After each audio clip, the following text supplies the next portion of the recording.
할렐루야, 반갑습니다. 주의 이름으로 우리 구독자 여러분들 가정과 또한 하시는 사업체 위에 주님의 은총과 사랑이 넘치시기를 축원합니다. 이번에 전해드릴 말씀은 영적으로 이루어지는 살인에 대해서 전하려고 합니다. 바로 믿는 자들끼리 미워하고 싫어하는 것들도 영적인 살인이라고 요한일서 5장 15절로 16절에 말씀하고 있습니다. 읽겠습니다.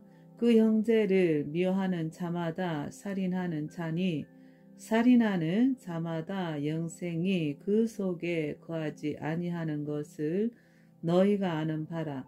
그가 우리를 위하여 목숨을 버리셨으니 우리가 이로써 사랑을 알고 우리도 형제들을 위하여 목숨을 버리는 것이 마땅하니라. 아멘.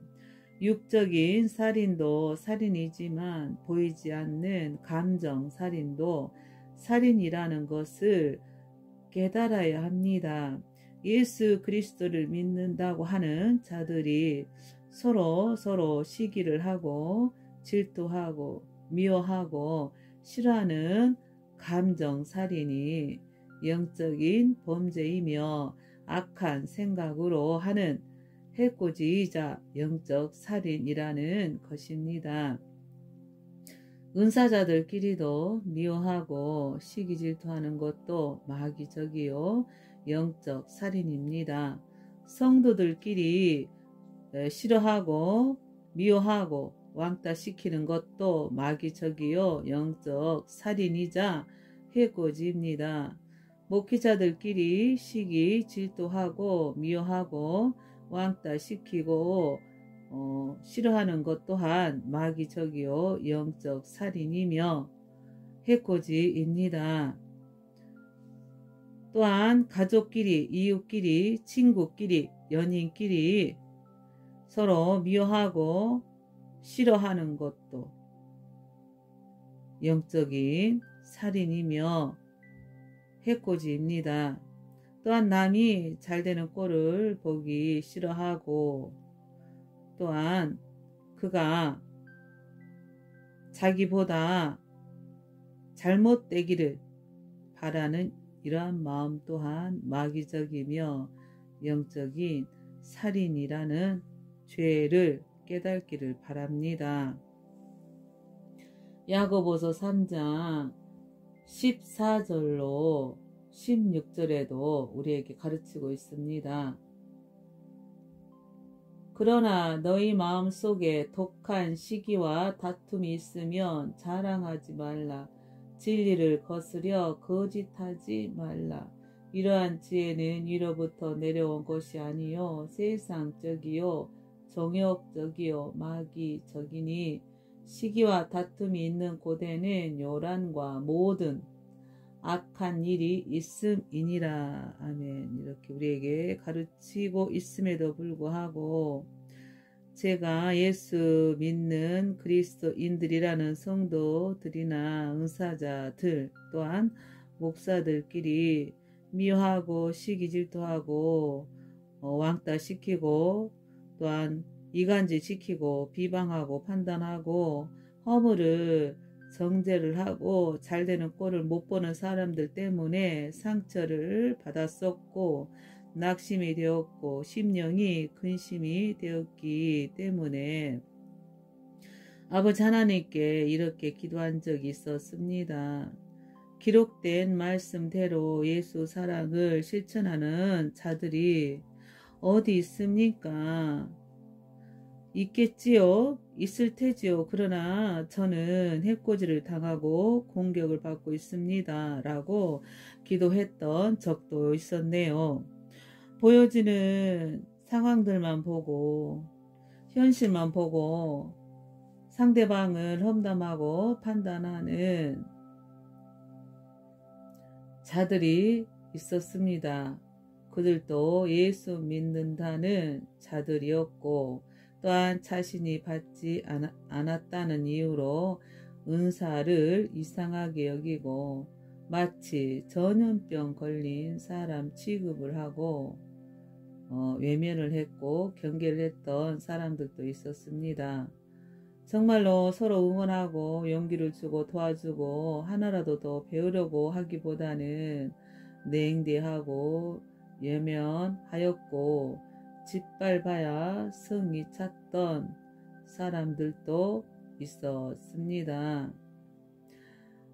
자기 자신의 십자가만 지고 가도 힘들고 좁은 길인데 왜 남의 인생까지 판단하고 비방하고 정죄를 하고 실족시키려고 안달을 하는지 이해가 되지 않더군요. 또한 영적 성장을 못하도록 회방을 하고 영적으로 남의 것을 차지하고 빼앗으려고만 하는 자들만 득실되고 그리스도인들끼리 서로 차갑기만 하는지 매우 궁금했었습니다. 참으로 잘되기를 바라고 서로 키워주고 이끌어주는 그런 선배나 동료나 목회자를 만났더라면 제가 마음 아파하지 않았을 것입니다. 정말 목숨을 걸고 사탄 마귀 귀신들에게 양들을 지키고 보호해주고 잘 양육을 하고 정말로 서로 도와주는 그런 목회자들이나 성도나 은사자들이 있었으면 좋겠는데 여러분 주위에 이런 분이 있습니까? 저는 이런 문제 때문에 한때는 외로움을 겪었었고 낙심을 했었습니다. 평신도 때는 우리 구역 식구들끼리 서로 사랑을 실천하였고 나름대로 즐거웠던 기억들이 떠오릅니다. 불신자들 중에서 예수님을 믿지는 않고 있지만 본성이 착하고 양심적인 사람들이 차라리 더 착하겠나이다, 더 낫겠나이다 라고 기도했던 적도 있었습니다. 어떻게 남편이 있는 여자 성도들이 남자 목사한테 빠져서 서로 질투를 하고 시기를 하는지 그 모습을 보았을 때 안타까웠고 정말 실망스러웠습니다.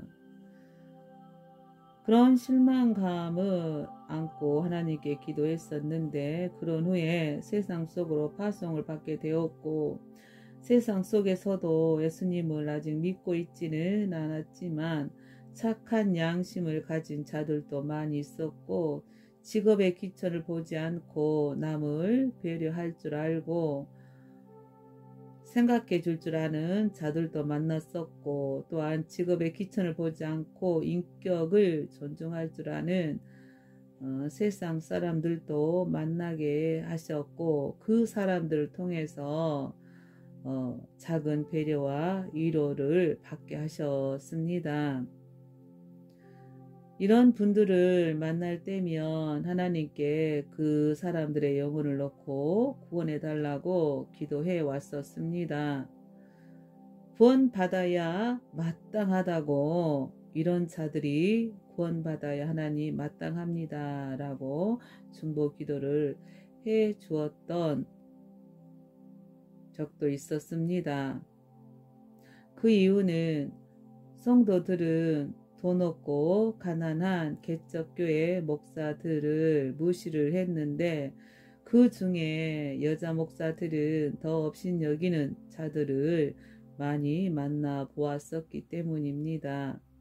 여자 성도들은 남자 목사들에게는 너그러운데 특히 스펙도 없고 돈도 없는 가난한 여자 목사들에게는 까탈스럽게 굴었고 경쟁의식에 사로잡히고 우습게 여겼기 때문입니다.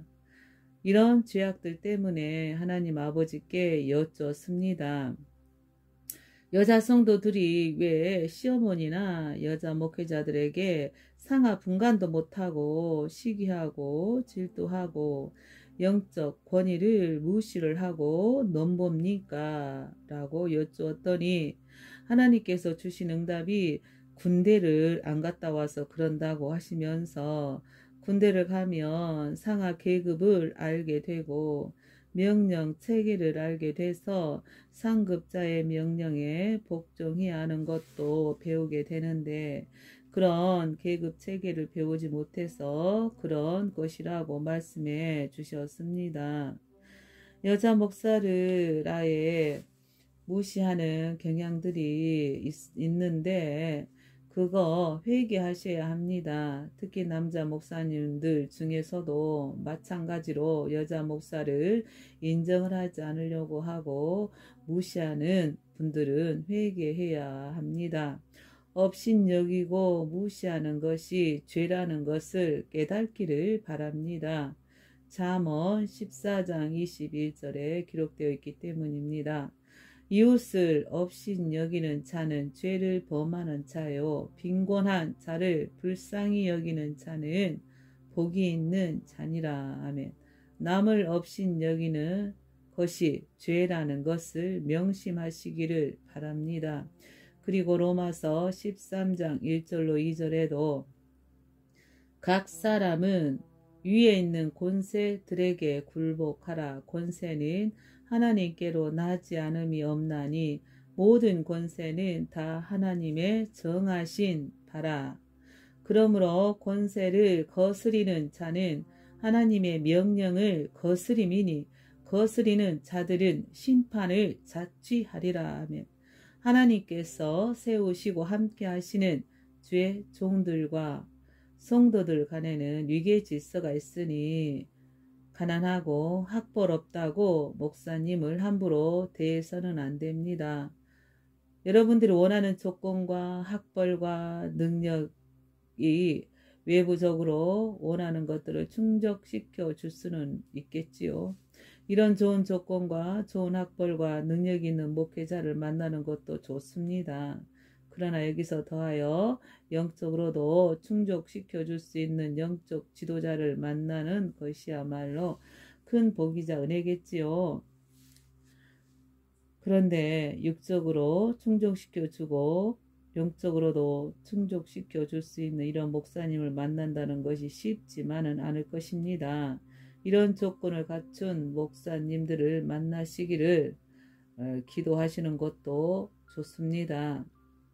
이런 분들을 만나시기를 바랍니다. 그러나 더 중요하게 구해야 하는 것이 예수님을 만나는 것입니다.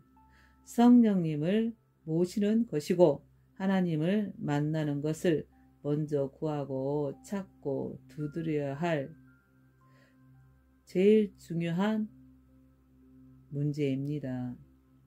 가장 중요하다는 것을 명심하시기 바랍니다. 또한 예수 그리스도의 사랑을 실천하는 성도들과 목회자들이 되기를 하나님께서는 바라셨고 원하셨다는 것을 전해 드리고자 합니다. 믿는 자들이 영적으로 살인을 하고 있으니 현실 세계에서도 이 나라에 묻지마 살인과 폭행이 일어나고 있다는 것을 알려주신 것이었다고 생각하였습니다. 그동안 제가 10여 년 동안 겪었던 영적인 교회의 모습들과 그리스도인들의 영의 모습들을 보면서 상처를 받았고 낙심이 되었고 실망을 하고 근심했었던 일들을 말씀드리는 것입니다. 영적인 해코지를 믿는 자들에게 받았기 때문에 낙심이 되었고 영적 공격을 쉴 새 없이 받아왔던 순간들이 있었기 때문에 정말이지 영적으로나 육적으로 마음 놓고 편히 쉴 만한 안전한 방공호 같은 공간이 그때는 없었습니다. 예수님께서 마태복음 8장 20절에 기록한 그 말씀을 제가 간접적으로 체험했던 순간이었습니다. 여우도 굴이 있고 공중에 새도 거처가 있으되 오직 인자는 머리 둘 곳이 없다고 하셨던 그 말씀의 의미를 깨닫게 되는 계기가 되었던 정말로 힘든 훈련 기간이었습니다. 제가 그때는 교회도 있고 집도 있었는데도 불구하고 영적으로 한순간도 깨어있지 않으면 안 될 정도로 총공격을 받았던 시기가 있었는데 그때 예수님은 어떠하셨을까? 얼마나 이롭고 착잡하셨을까? 예수님께서 창조하셨던 지구에 인간의 몸을 입고 오셨는데 마음 편히 계실 수가 없었을 것이었다는 생각이 들었습니다. 십자가를 지으시기까지 그 심정이 어떠하셨을지 주님만 아시겠지만 그저 예수님께 감사할 뿐입니다. 그리고 한국교회의 문제들이 다른 문제들도 있지만 저에게 보여주신 문제들 중 그중 제일 큰 문제가 제가 실제로 겪었던 일들이 예수 그리스도의 사랑을 실천하는 사람들보다는 시기, 질투, 미움, 비방, 이간질, 해코지였기에 살이라는 죄라는 것이었고 그것이 영적인 죄이자 살인죄였던 것입니다. 그리스도인들이 서로 사랑을 실천하였더라면 저에게 이런 문제를 겪게 하지 않으셨을 것입니다. 그러나 한국 교회들이 예수 그리스도의 사랑을 진정으로 구해야 한다는 것을 하나님께서는 저를 통하여 알게 하셨습니다. 요한일서 4장 20절로 21절에도 누구든지 하나님을 사랑하노라 하고 그 형제를 미워하면 이는 거짓말하는 자니 보는 바 그 형제를 사랑치 아니하는 자가 보지 못하는 바 하나님을 사랑할 수가 없느니라. 우리가 이 계명을 주께 받았나니 하나님을 사랑하는 자는 또한 그 형제를 사랑할지니라. 아멘. 여러분 모두 서로 사랑하는 자들이 되시기를 예수님의 이름으로 축원합니다. 함께 해주셔서 감사합니다.